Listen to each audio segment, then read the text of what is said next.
एक लंबी यात्रा करके आप लौटे हैं अभी अभी सूरत से। इस बहुत बहुत धन्यवाद और प्रणाम आपको। और विशेष रूप से गांधी के बारे में जो समाज के लिए कार्य चल रहा है, गांधी जी के बारे में जिस तरह से विचार पनप रहे हैं, और गांधी जी ने एक बड़ा सुंदर सिद्धांत दिया था, आप सब जानते हैं, जो पहने वे काते और जो काते वे पहने। इसका मतलब था कि पूरी तरह से आत्मनिर्भरता और आपस में भाईचारा, क्योंकि एक दूसरे के प्रति परस्पर सामंजस्य बना रहेगा, जिसका बड़ा लैक हो रहा है, बड़ी कमियां आ रही हैं। इस कमी को दूर करने के लिए मदन मोहन वर्मा जैसे अनेक समाजसेवी, गांधीवादी और देश को जोड़ने वाले, समाज को एक प्लेटफॉर्म पर लाने वाले काम कर रहे हैं। ऐसे लोगों से रूबरू करना, उनके विचारों को जानना और उनकी बातों को आप तक पहुंचाना, मैं समझता हूं यह एक जो है पवित्र दायित्व है। इसी क्रम में आपसे कुछ सवाल जानने की कोशिश करूंगा, खास करके आप लोगों के लिए, समाज के लिए, कि वास्तव में समाज कहां जा रहा है और उसमें गांधी की क्या उपयोगिता है। तो सर, बहुत बहुत स्वागत है आपका पुनः एक बार। और आम धारणा के अनुसार यह जानने की जिज्ञासा है कि इस समय गांधी को पढ़ना क्यों आवश्यक है। गांधी को पढ़ना इसलिए आवश्यक है, आप समझिए, अगर गांधी जी की आत्मकथा एक किताब लीजिए, कोई आदमी अगर उसको पढ़ ले, 50% अगर अच्छा है तो 70-75% अच्छा इंसान वो ऑटोमेटिक बन जाएगा। समाज में एक समस्या और आजकल खड़ी हो रही है, बुढ़ापा में माँ बाप को बच्चे निकाल दे रहे हैं। आज के इस परिवेश में जो परिस्थितियां विषम होती जा रही हैं, इसमें गांधी को पढ़ना कितना आवश्यक है और उसका प्रभाव क्या पड़ेगा। आज जो माहौल है, आप समझिए, जैसे गांधी की आत्मकथा एक किताब ले लीजिए, अगर कोई आदमी 50% अच्छा है, उस किताब को पढ़ लेगा तो 75% अपने आप अच्छा हो जाएगा। गांधी की आत्मकथा विश्व की सर्वाधिक पढ़े जाने वाली किताब है। अगर कोई आदमी अपने बेटे को पढ़ा देगा तो ये गारंटी है कि उसका बेटा बुढ़ापे में उसको घर से बाहर नहीं निकालेगा, वृद्धाश्रम नहीं भेजेगा। आजकल समाज में बड़ी समस्या आ रही है, माँ बाप को बच्चे ही निकाल दे रहे हैं। तो अगर गांधी पढ़ा देंगे तो वो बुढ़ापा में निकालेगा नहीं। तीसरा, आप समझिए, कस्तूरबा को, जो ये घर का कला है, सास बहू का, ननद का, और जो कला है पत्नी का, कस्तूरबा को पढ़ ले अगर औरत, ननद, देवरान, जेठान, सास, गांधी को पढ़ ले पुरुष, तो घर का ही जो कला है, सास बहू का झगड़ा निपट जाए, ननद भौजाई के झगड़ा निपट जाए, और ये जो भाई भाई का झगड़ा भाई भाई पढ़ ले, तो जो भाई भाई छोटी छोटी बातों पे झगड़े हो रहे हैं, ये सब खत्म हो जाए। गांधी को पढ़ने के बाद पारिवारिक विद्वेष कम हो जाएगा, खत्म हो जाएगा। अच्छा, हमारा तो एक मानना ये भी है, आदमी को अपने पैसे पे 100-200 की किताब, 56-60-70 रुपये की किताब है, अगर आप अपने पड़ोसी को आप पढ़ा देंगे तो कम से कम आपके घर पे कूड़ा नहीं फेंकेगा, आपको परेशान नहीं करेगा छोटी छोटी बात पर, और मतलब जीवन में खुशी रहने के लिए पड़ोसी होना अच्छा है। तो अब अपने से ज़्यादा पड़ोसी को गांधी पढ़ाना बहुत ज़रूरी है। गांधी को पढ़ाना इसलिए ज़रूरी है, आपके जीवन में प्रेम फैल जाएगा, समाज में प्रेम फैल जाएगा, आपके दुख का अंत हो सकता है इससे, इसलिए गांधी पढ़ना बहुत ज़रूरी है। आज देखा जा रहा है समाज में राजनीतिक, सांस्कृतिक और सामाजिक मूल्यों में लगातार गिरावट आ रही है, तो क्या गांधी को पढ़ करके इसे भी कम किया जा सकता है।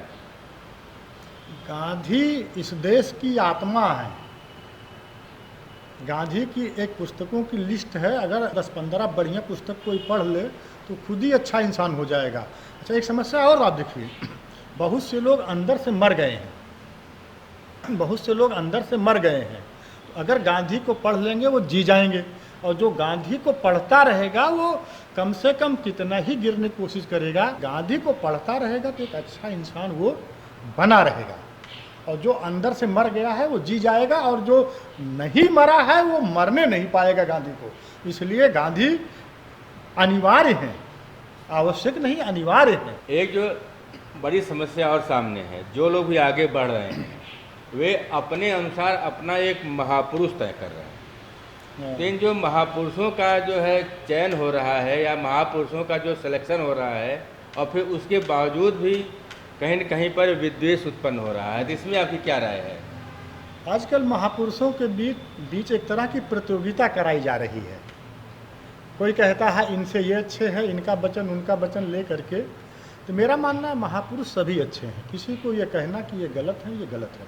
जैसे एक बाग की परिकल्पना आप करिए, एक बाग के रूप में आप लीजिए, तो जैसे बाग में हर तरह के पेड़ पाए जाते हैं, आम, इमली, महुआ, जामुन, नीम, हर पेड़ आपस में नहीं लड़ता और हर पेड़ समाज में ऑक्सीजन दे रहा है। कोई पेड़ किसी से नहीं कहता कि नीम वाला जामुन से नहीं कहता तुम कम काहे दियो, पीपल वाला अमरूद से नहीं कहता काहे कम दियो। तो इसी तरह से एक परिकल्पना करिए, पूरा देश एक बाग है और बाग में इस महापुरुष जो है अपने अपने हिसाब से कार्य करके चले गए हैं। आप जिसको मानते हैं उसी के अनुसार काम करो। कोई महापुरुष दारू पीने को नहीं कहा, कोई महापुरुष लड़ाई करने को नहीं कहा, कोई महापुरुष निगेटिव चीज़ों के लिए नहीं कहा। तो आप जिसको भी मानते हो उसी के अनुसार काम करो। ये देश स्वर्ग बन जाएगा, ये सुंदर हो जाएगा, ये बगिया, ये जो पुष्प, ये देश में सुगंध अपने आप फैल जाएगी। ये प्रतियोगिता कराना, ये छोटे महापुरुषों की प्रतियोगिता क्यों करते हो? प्रतियोगिता आप करिए, उस महापुरुष से आगे निकल जाओ या उसके समकक्ष खड़े हो जाओ, तो देश ऐसे बनेगा। अब ये कहना कि ये छोटे वो बड़े, इनका ये कथन था वो कथन था, डिस्कशन में तो आदमी में मत भिन्नता होती ही है। महापुरुष आपस में कभी नहीं लड़े हैं, सब इस देश के लिए सबने काम किया है। तो ये तो महागलत है कि हम महापुरुषों में प्रतियोगिता कराएं और किसी कहीं छोटा है या बड़ा है, सब अच्छे हैं। कहने का आशय आपका है कि स्पर्धा अपने कर्तव्य में होनी चाहिए, कर्तव्य में होनी अपनी जिम्मेदारी में होनी चाहिए। जी, हम प्रतियोगिता करें, न कि महापुरुषों के बीच। हाँ, उनको नहीं बताना है कि ये छोटे को बड़े। ऐसा कोई महापुरुष नहीं जो कि आपस में लड़ा हो, सब एक अच्छे उद्देश्य को लेकर के, अच्छे उद्देश्य और अच्छी बातों को बता के गए हैं। आप बुद्ध को मानते हो, बुद्ध को मानो, बुद्ध के अनुसार कुछ सीख जाओ। गांधी मानते हो, गांधी सीख जाओ। अम्बेडकर मानते हो, अम्बेडकर सीख जाओ। कोई तो नहीं कहा दारू पियो, कोई तो नहीं कहा बीड़ी पियो, कोई तो नहीं कहा पड़ोसी से युद्ध करो, लड़ाई करो, वो का परेशान करो। आपका जो सूरत का पुरस्कार वितरण समारोह भव्य हुआ, उससे आपको क्या लगा कि लोग गांधी के प्रति जो है उनका समर्पण, उनका कार्य योजना और जो उनके गांधी के प्रति आकर्षण करने की प्रवृत्ति है वो बढ़ रही है? गांधी का देखो, अंदर से विरोध कोई नहीं करता है, बाहर से चाहे जो जितना कोशिश करे, लेकिन हमको तो नहीं मिलता कोई अंदर से। गांधी जी यही तो चाहते थे, लोगों का दर्द दूर हो जाए। कौन इंसान नहीं चाहता कि लोगों का दर्द दूर हो जाए, शिक्षा मिल जाए, समस्या खत्म हो जाए, बेरोजगारी खत्म हो जाए। गांधी यही तो चाहते थे, ये सब आदमी चाहता है। वो अंदर से कुछ लोग सोचते हैं गांधी के खराब कहेंगे। गांधी सबके अंदर है। गांधी नहीं, सारे पुरुष जो भी हैं, सबके अंदर पुरुषों ने काम किया है, हाँ, सब अच्छे काम किए हैं, सब अच्छे। हमको उन्हें लेकर के अपने को जो है रिफॉर्म करने की आवश्यकता है, न कि लड़ने की आवश्यकता है। बिल्कुल, कोई सब महापुरुष अच्छे हैं, चाहे जो काम किए हैं वो समाज के लिए कुछ न कुछ ऑक्सीजन दे के गए हैं, कुछ न कुछ संदेश दे के गए हैं। आप वैसा नहीं बन सकते हैं, लेकिन आप कम से कम ईर्ष्या, द्वेष, जलन से दूर हो सकते हैं, घृणा से दूर हो सकते हैं। तो ये तो कर ही सकते हैं, एक अच्छे इंसान तो बन ही सकते हैं। कम से कम कितने भी कोई महापुरुष को आप फॉलो करेंगे, महापुरुष नहीं बन सकते, लेकिन आप एक अच्छा इंसान, आप मरेंगे नहीं अंदर। जो कहा हमने, कुछ लोग अंदर से मर गए हैं, तो वो आदमी अंदर से मरेगा नहीं, फॉलो करेगा। लेकिन आप जो निगेटिव लोगों को फॉलो करेंगे, निगेटिव महापुरुष, जैसे हिटलर हो गए, हिटलर हुए, रावण हुए, मुसोलिनी हुए, तो आप समाज में घृणा फैलाएंगे। पॉजिटिव महापुरुषों को ग्रहण करिए, तो समाज, ये देश बहुत सुंदर बन जाएगा, सुगंध फैल जाएगी। दुर्गंध फैलाने की कोई आवश्यकता नहीं है।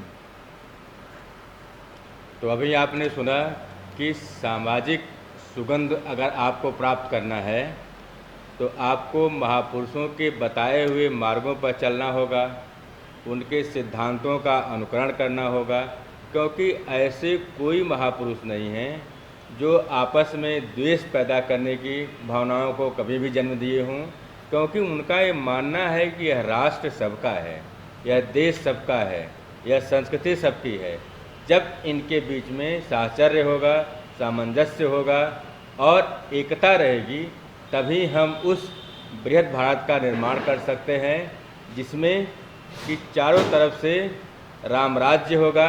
और राम राज्य की परिकल्पना आज की नहीं है, यह वैदिक काल की है, जिसको कभी तिलक ने बढ़ाया, कभी गांधी ने उसको आगे बढ़ाया, कभी सभी महापुरुषों ने, कि राम राज्य का आशय ही है कि सब नर करहि परस्पर प्रीति और चलहि स्वधर्म सुरख सुख नीति।